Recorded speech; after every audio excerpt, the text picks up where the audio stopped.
Hello everyone, welcome back to the channel. आज इस video में हम अपना नेक्स्ट टॉपिक पढ़ने वाले हैं। तो आज का हमारा जो टॉपिक है वो है mental status examination. Mental health assessment पढ़ते टाइम सबसे पहले हमने साइकेट्रिक हिस्ट्री, जिसे हम हिस्ट्री टेकिंग भी बोलते हैं, वो पढ़ा। सेकंड जो हमारा टॉपिक है वो है मेंटल स्टेटस एग्जामिनेशन, और आज इस वीडियो में हम डिटेल में वही पढ़ेंगे। तो सबसे पहले देखते हैं मेंटल स्टेटस एग्जामिनेशन होता क्या है। ओके, सिंपल वर्ड्स में बोला जाए तो मेंटल स्टेटस एग्जामिनेशन एक मेंटल चेकअप है। जैसे हम अपने शरीर का चेकअप करवाते हैं, हम अपने फिजिकल या जो हमारी बॉडी है उसके लिए हम कुछ टेस्ट करवाते हैं, ब्लड टेस्ट हो गया, एमआरआई हो गया, सीटी स्कैन हो गया, सो दैट हमें सारे प्रॉब्लम्स के बारे में पता चले। वैसे ही हम अपने दिमाग के बारे में, हमारा जो मानसिक संतुलन है वो सही है या नहीं है, या हमारा मेंटल हेल्थ सही है या नहीं है, उसको चेक करने के लिए हम मेंटल स्टेटस एग्जामिनेशन भी दे सकते हैं, या फिर हम मेंटल स्टेटस एग्जामिनेशन लेते हैं। अब सबसे पहले हम इंट्रोडक्शन देखते हैं कि इंट्रोडक्शन क्या है। इंट्रोडक्शन यहाँ पे लिखा हुआ है, MSE is a structured way to assess mental functions.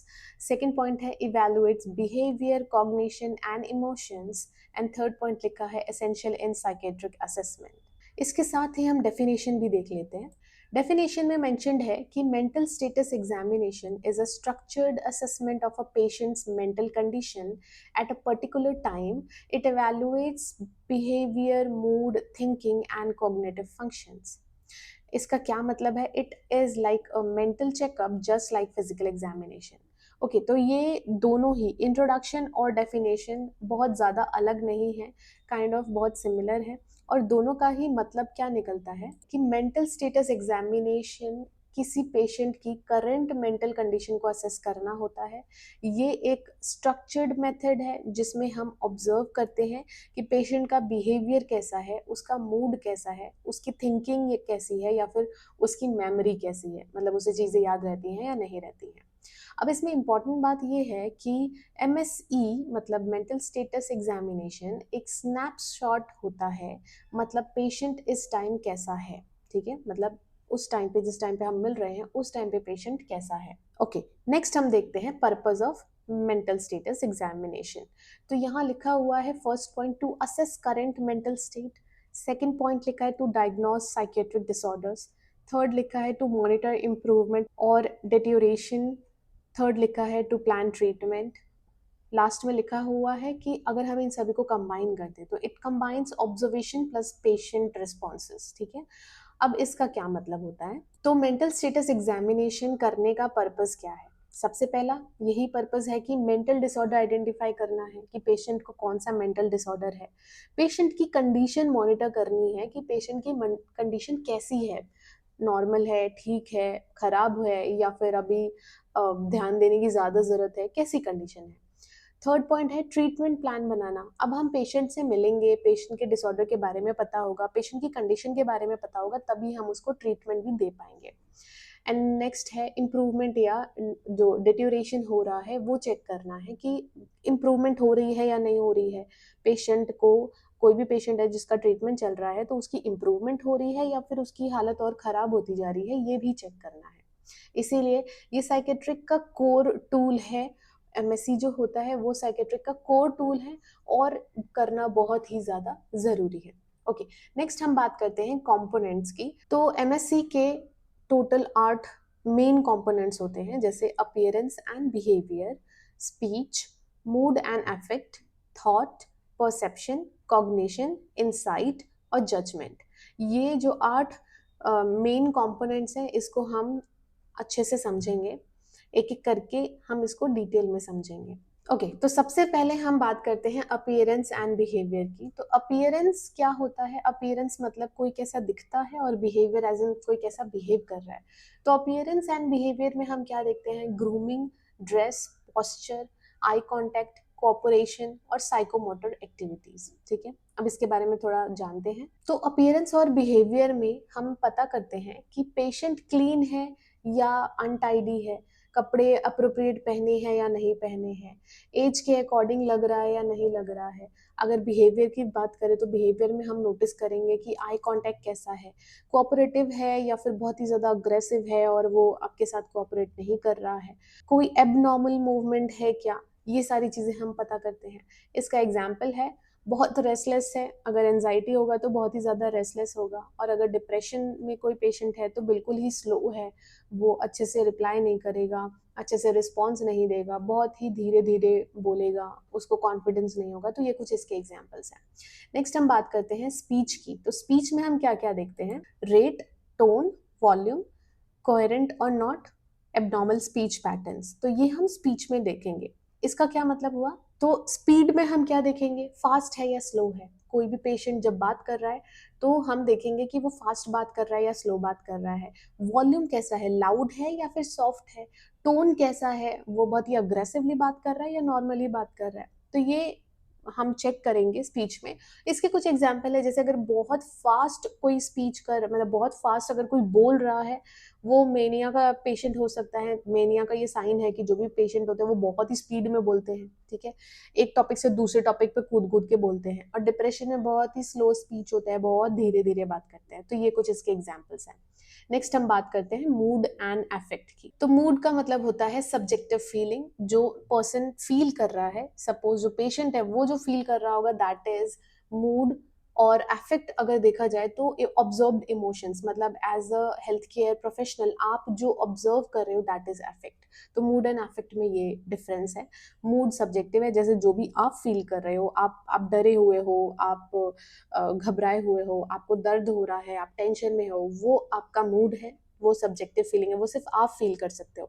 लेकिन आपके ये सब फील करते टाइम पे जो फेशियल एक्सप्रेशंस आएंगे, जो इमोशंस आपके आएंगे, अगर हम उसे ऑब्जर्व कर रहे हैं तो वो अफेक्ट होगा, ठीक है। अब इसमें टाइप ऑफ अफेक्ट आता है, जैसे हमने बोला अभी, फ्लैट जिसपे नो इमोशंस दिखेंगे, लबाइल रैपिडली चेंजिंग, मतलब बहुत ही जल्दी जल्दी चेंज हो रहे हैं इमोशंस, और अप्रोप्रिएट मतलब सिचुएशन के अकॉर्डिंग, जैसे आपने जो पूछा उसके अकॉर्डिंग उनके जो इमोशंस दिखेंगे वो होगा, ठीक है। नेक्स्ट आ जाते हैं हम थॉट पे। तो थॉट को दो पार्ट्स में डिवाइड करते हैं। फर्स्ट क्या है? थॉट प्रोसेस, कि इंसान कैसे सोच रहा है, और दूसरा है थॉट कंटेंट, क्या सोच रहा है, ठीक है। तो सबसे पहले देखते हैं थॉट प्रोसेस, कि थॉट प्रोसेस पे क्या क्या है। सो थॉट प्रोसेस में है लॉजिकल और इलॉजिकल, फ्लाइट ऑफ आइडियाज और टेंजेंशियल थिंकिंग। मतलब कि पेशेंट लॉजिकली सोच रहा है या फिर कुछ भी सोचे जा रहा है। फ्लाइट ऑफ आइडियाज मतलब एक टॉपिक से दूसरे टॉपिक पे कनेक्शन ही नहीं, और एक टॉपिक से दूसरे टॉपिक पे कूद कूद के जा रहा है, ठीक है। और टेंजेंशियल थिंकिंग मतलब कि कोई भी क्वेश्चन आप पूछ रहे हो तो उसका आंसर नहीं होगा, वो सोचते सोचते सोचते सोचते कहीं और ही चला जाएगा। जो हमने टेंजेंशियलिटी पढ़ी थी, कि टेंजेंशियलिटी में क्या होता है, जब भी कोई पेशेंट से क्वेश्चन पूछते हैं तो वो आंसर नहीं देता है, वो बातों को बस घुमाता घुमाता जाएगा, ठीक है। और एक होता है सर्कमस्टेंशियलिटी, सर्कमस्टेंशियलिटी में घुमाता है लेकिन लास्ट में आंसर दे देता है। तो ये है टेंजेंशियलिटी थिंकिंग और सर्कमस्टेंशियलिटी थिंकिंग का डिफरेंस। अब ये तो हो गया थॉट प्रोसेस का। नेक्स्ट हम देखते हैं थॉट कंटेंट में वो क्या देखते हैं। तो थॉट कंटेंट में क्या है? डिल्यूजनल तो नहीं है, मतलब फॉल्स फेक बिलीव्स तो नहीं है उसके, सुसाइडल थॉट्स तो नहीं आ रहे, या फिर कोई ऑब्सेशन तो नहीं है। इसका एग्जाम्पल है, सब लोग मुझे मारना चाहते हैं। ये क्या है? एक डिल्यूजन है, ये हम ऑलरेडी पढ़ चुके हैं कि पैरानोया में एक इंसान को ऐसा लगता है कि कोई ना कोई उसे मारना चाहता है, ठीक है। ओके, नेक्स्ट हम देखते हैं परसेप्शन। तो नेक्स्ट पॉइंट हमारा क्या है? परसेप्शन। परसेप्शन में यहाँ पे दो चीजें लिखी हैं, हेलुसिनेशन और इल्यूजन। तो परसेप्शन का मतलब है पेशेंट को क्या एक्सपीरियंस हो रहा है, हेलुसिनेशन या इल्यूजन जैसी कोई चीजें हो रही हैं या नहीं। तो हेलुसिनेशन क्या है? बिना स्टिमुलस के चीजें दिखना या सुनाई देना, है ना, उसको हम हेलुसिनेशन बोलते हैं। जैसे किसी को कोई आवाज सुनाई दे रही हो या कोई दिखाई दे रहा हो जबकि वहां पे कोई है ही नहीं। और इल्यूजन क्या है? रियल चीज को गलत समझ लेना, जैसे कि रस्सी रखी है सांप समझ लिया। तो पेशेंट को क्या ऐसी कोई एक्सपीरियंस उसका है, वो शेयर कर रहा है या नहीं कर रहा है, वो देखना है। नेक्स्ट आता है कॉग्निशन। कॉग्निशन में हम चेक करते हैं ओरिएंटेशन, मेमोरी, अटेंशन, ठीक है। ओके, तो सबसे पहले ओरिएंटेशन की बात करें तो ओरिएंटेशन मतलब पेशेंट को टाइम, जगह और किस इंसान से वो बात कर रहा है, या वो खुद कौन है, उसके आसपास कौन है, ये पता है या नहीं पता है। मेमोरी में हम चेक करते हैं कि उसकी इमीडिएट मेमोरी कैसी है, रीसेंट मेमोरी कैसी है, और रिमोट मेमोरी कैसी है, या उसे लंबा याद रहता है या नहीं रहता है। अटेंशन में हम सीरियल 7 टेस्ट करेंगे, जिसमें हम कुछ चीज़ें उसे देंगे बोलने के लिए, 7 चीज़ें हमने एक सीरीज में उसे बता दिया, हम उसे बोलेंगे कि उन्हीं 7 चीज़ों को उसी सीरीज में हमें बताओ।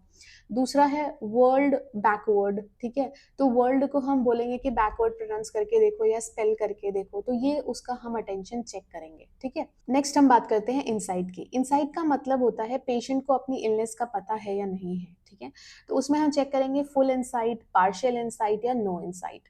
मतलब क्या पेशेंट अवेयर है कि उसकी क्या कंडीशन है, अगर अवेयर है तो कितना अवेयर है, क्या पार्शियल अवेयर है या बिल्कुल ही नहीं पता है कि उसकी क्या कंडीशन है, ये हम चेक करते हैं इनसाइट में।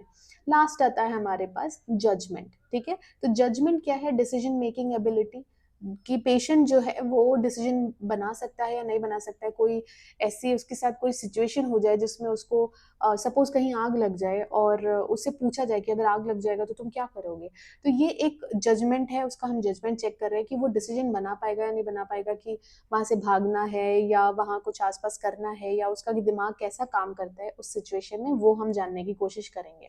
तो हम पेशेंट से ऐसे कुछ क्वेश्चंस पूछेंगे जिससे हमें पता लगे कि उसका जजमेंट सही है या नहीं सही है। देन आते हैं हम कंक्लूजन पे। तो कंक्लूजन में यहाँ पे हमने 3 पॉइंट्स लिखे हुए हैं। फर्स्ट है MSc is essential in psychiatric care, दूसरा है requires observation and communication, and तीसरा है हेल्प इन होलिस्टिक केयर, ठीक है। तो कंक्लूजन यही है कि मेंटल स्टेटस एग्जामिनेशन हम इसी वजह से करते हैं ताकि हमें पेशेंट के बारे में डिटेल में सब कुछ पता लगे, उसकी appearance, speech, mood, thought, perception, cognition, insight, judgement, ये सब के बारे में अच्छे से हमें पता लग जाए और हम पेशेंट को अच्छे से केयर प्रोवाइड कर पाएँ। पेशेंट को क्या रिक्वायर है, उसको कैसा ट्रीटमेंट प्लान चाहिए, ये सारी चीज़ें हम उसे प्रोवाइड कर पाएँ और एक होलिस्टिक केयर प्रोवाइड कर पाएँ। तो आज का हमारा टॉपिक था मेंटल स्टेटस एग्जामिनेशन। ये टॉपिक बहुत ही इंपॉर्टेंट है, मेंटल स्टेटस एग्जामिनेशन, एंड इसके नेक्स्ट जो आएगा वो है मिनी मेंटल स्टेटस एग्जामिनेशन। दोनों ही बहुत इंपॉर्टेंट है, तो बहुत ही ध्यान से पढ़ें, बहुत अच्छे से पढ़ें। तो आज के लिए इतना ही। आई होप आपको ये वीडियो अच्छी लगी हो। अगर वीडियो अच्छी लगी तो वीडियो को लाइक करें, चैनल को सब्सक्राइब करें, और कोई भी डाउट या फिर रिकमेंडेशन है तो आप मुझे कमेंट सेक्शन में बता सकते हैं। Thank you so much for watching.